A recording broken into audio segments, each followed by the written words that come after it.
Hello and welcome to the first ever CubsCorner Podcast. I am your host, Cubby Cow. I'm going to be doing this by myself today because I have yet to find a podcast partner. So I'm just going to talk for about 10 minutes or so on the Cubs. I'll touch on their last month, and then I'm also going to talk about a few players, including Javi Baez, Jorge Soler, and Kyle Hendricks. I'm also going to talk about their upcoming series with the Diamondbacks and sort of preview that a little bit. Just to get things started, as I said, I'm Cubby Cow. You can find me on Twitter at Cubby Cow, Cubbiecal. And if you or someone you know would like to join me as my co-host for this podcast, you can just hit me up there, either at me or comment or shoot me a message in my DMs. Either way is fine. So let's get started. For the month of May, the Cubs actually finished at 18-10, despite people saying that we were falling back down to earth and kind of struggling for the month after our incredibly hot start in April. I mean, no one could have expected the Cubs to keep that up, but evidently some people did. So for the month of May, 18-10, which is still just fantastic. Currently, the Cubs have a 10-game lead over the Cardinals and an 8.5-game lead over the Pirates in the NL Central. So, feeling pretty comfortable right there for now. Can't let up, obviously. So, a few things I was going to talk about is the last series against the Dodgers, taking 3 out of 4 from them.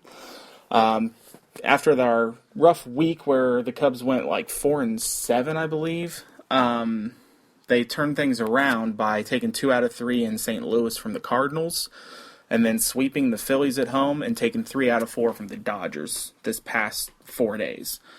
In that Dodgers series, we saw Jorge Soler, actually in this whole stretch, we saw Jorge Soler really turn things around. He was hitting in the 180s heading into this kind of hot stretch for him. He's currently back up to hitting 213. His strikeout percentage is still pretty high. He's up at 26%, and his walk rate is only at 9.1%, so that's not great, but, I mean, he is hitting much better than he was. Currently at Fangraphs, they have him projected for a 256 average and a 322 OBP. So, I mean, those numbers are fine. You can live with that 100%. They also have him projected for 20 home runs. So, if he can get to that, I absolutely have no problem whatsoever with those statistics. Like I said, he really turned things around this season, or these last couple of weeks. He's up to 213 now. On the season, he has an 11% walk rate and a 25% strikeout rate. The 25% is down from 30 last year, but, I mean, it's still a pretty small sample size. His BABIP is still at 253, so there's lots of room for that to kind of come up to the norm. Last season, he had an incredibly high BABIP at 361, and his average result, I mean, it was at 262, so you can really expect him to be in that 250 range, and you can't really expect too much more than that from Jorge Soler. This year he has 5 homers and 12 RBI. I'd like to see those numbers go up, but for where he's at right now, he's finally starting to hit the ball well. He's had a couple of hits in the 100-mile-per-hour exit velocity range, so I have no issue with where he's at. I'm pretty confident that he's going to continue to do well. Javi Baez, on the other hand, started off the year just incredibly hot, and he has since cooled off dramatically, and he was hitting about 350 not too long ago, actually, towards the beginning of May, I guess. And since then, his contact rate has been really well, but his actual power has been non-existent. So he's dropped. He is now hitting just... Let me see. Sorry, I needed to pull it up. He is now hitting 253. He was, like I said, he was in the mid-threes not too long ago. His strikeout percentage isn't bad at all. He's at 18%. Last season, he was at 30. And in 2014, his first year in the majors, where he spent 52 games, it was at 41.5. So to see that down at 18, which is actually below the league average, I'm fine with that. I mean, that is a great number. It's not all going to come at once for him. My guess is the hitting coaches are stripping it down. We know he has the power. He's still going to have that power no matter what. But they're stripping it down. They're taking him back to the basics, getting him to make contact first. And now that he's doing that consistently, like I said, with that 18% K rate, they're going to start adding that power back in. And I think we might have seen a flash of that last night against the Dodgers. He went 2 for 4, including a home run, which was an absolute bomb with the Sosa hop there before he went to first base.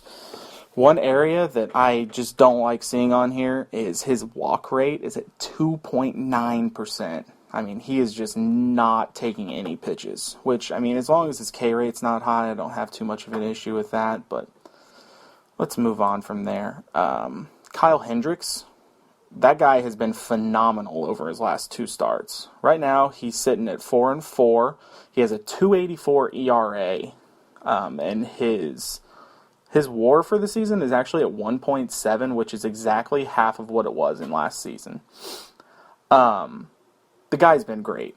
And the last 2 games against the Phillies, he went a complete game, gave up 1 run. Just a phenomenal start. And then he followed it up with 8 innings against the Dodgers, giving up 2 runs on 3 hits, and he struck out 6. He's been just great.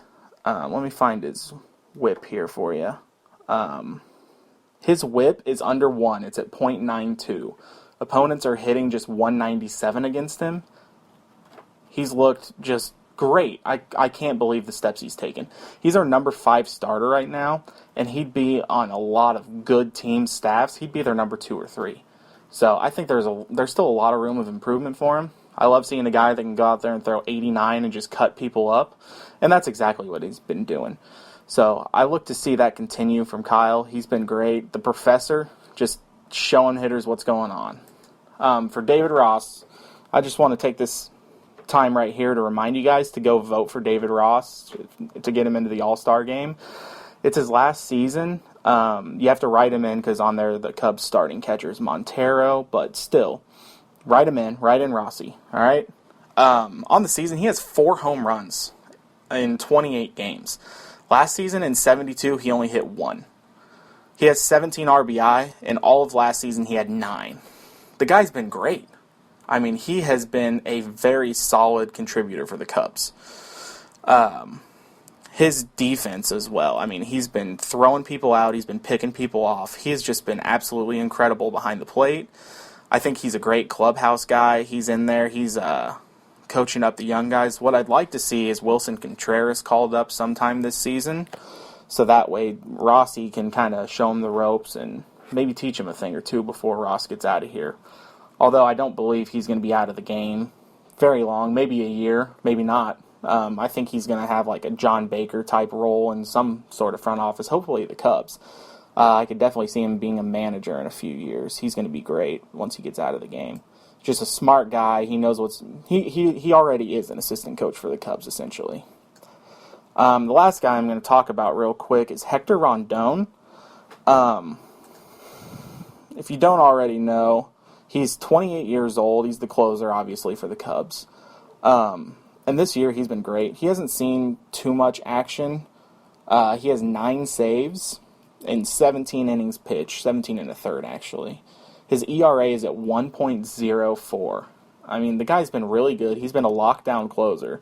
Honestly, I didn't know how good he would be, but he's been elite.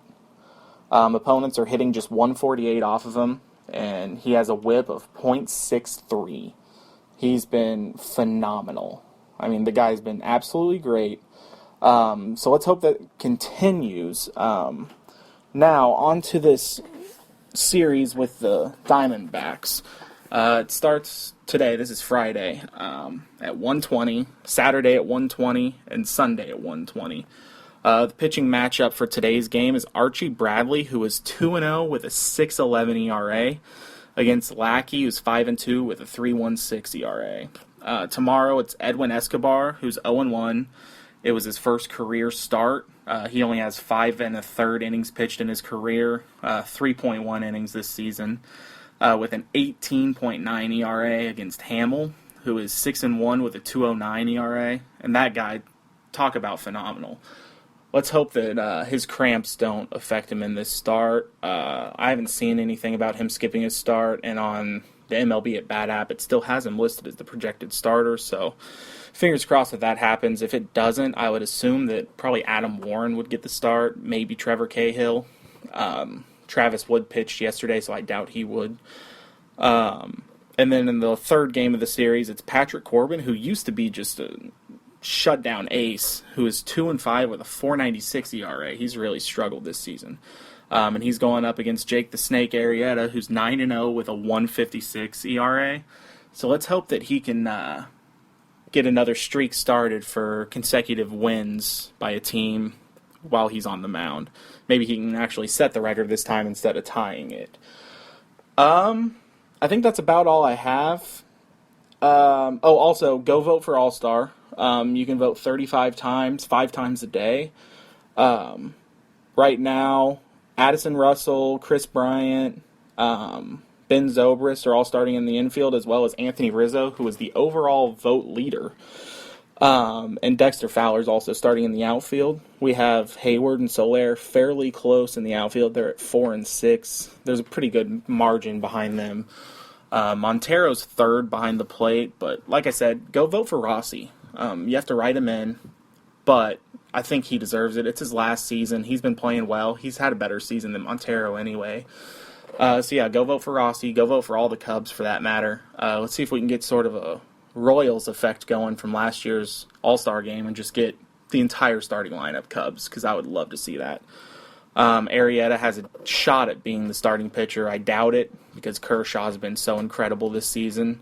But still, I mean, you can't vote for a pitcher, but let's see if we can get an entire lineup that's Cubs. Tune into the game today. I'll try to be on Twitter, keeping you guys updated. I'm going to have a blog post up probably tonight.